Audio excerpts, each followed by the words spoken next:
Electric cars are fast plugging into the mainstream, but for Kiwis at the moment there's nothing more exclusive, exotic or expensive than a BMW iCar.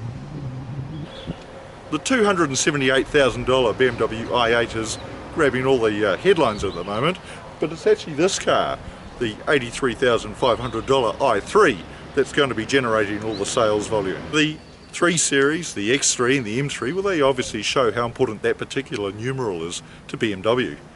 But compare those cars to the i3 and you might think it's something of an odd number. In fact, the i3 and the i8 are more likely to be the future of BMW in the long term. The striking styling aside, the real genius of these cars lays in their construct. The bespoke structure is based around a carbon fibre reinforced plastic life module, essentially the passenger cell, and an aluminium drive module, which houses suspension and powertrain components. There is hardly any steel in either car, even the body panels are made from plastic. There is strength and lightness. New Zealand market i3 weighs 1,393 kgs, including the battery pack. That's less than a conventional car of similar size. This brings major benefits in range and performance.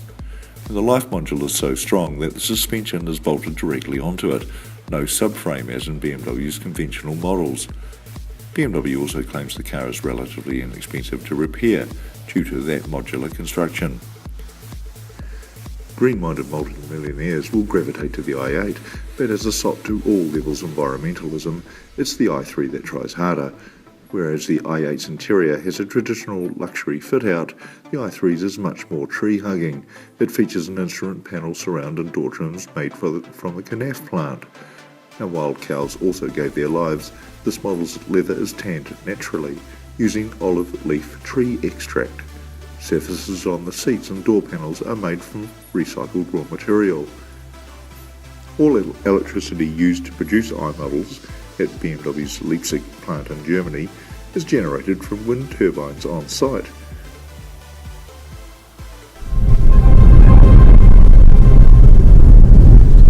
BMW is obviously about quality and a high level of technology, and that's where the i3 clearly aces. But BMW is also about a sharp, involving rear drive driving experience. I'm just wondering how the i3 sort of goes with that. Like all electric cars, is that it's very, very quiet. Which is good and bad, because you do start to pick up on extraneous noise. For instance, there's a bit of road noise in this car from coarse chip, which I think would probably be even more amplified on New Zealand surfaces. One thing you do notice that when you're driving down in the centre at the moment, there's a very strong regenerative braking feel to it. Now, I can understand why BMW's done this for when you're considering to be primarily around town car, because that's when you are able to harness the best effect of the kinetic energy recovery.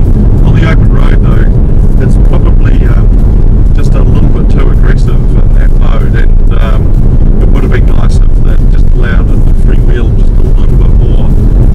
Actually, while we're at it, let's go through the other bugbears. The steering is very light, and being such a rigid car, well, it does make for a very choppy ride.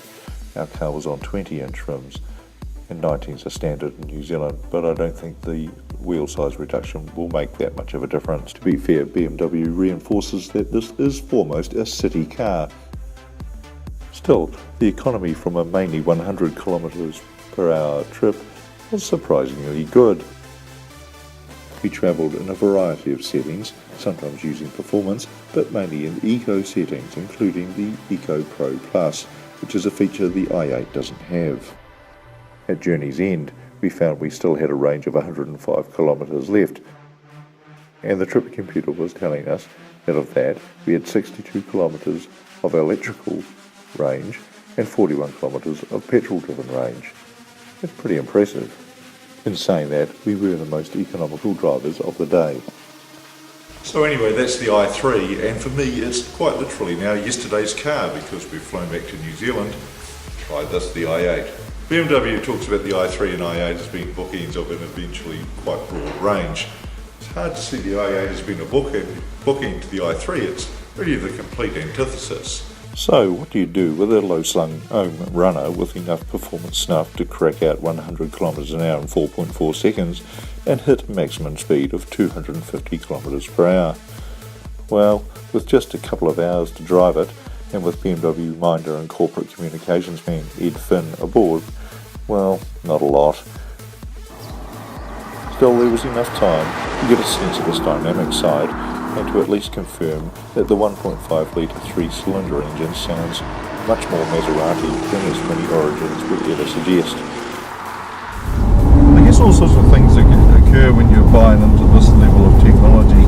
One of them is there's still such uncertainty about whether this kind of car, it's almost a $300,000 experience, will have the same long-term residual value as something of similar cost in an orthodox drivetrain.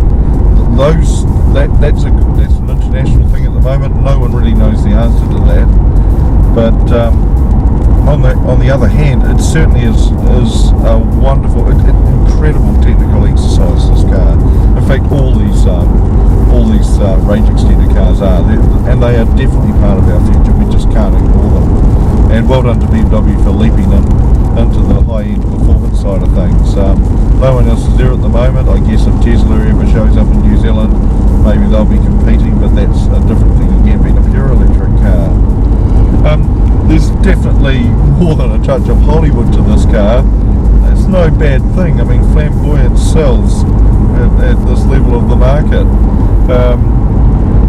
For me, if anyone was ever going to remake the Back to the Future series, well, you can forget about your DeLorean, you'd be using this car.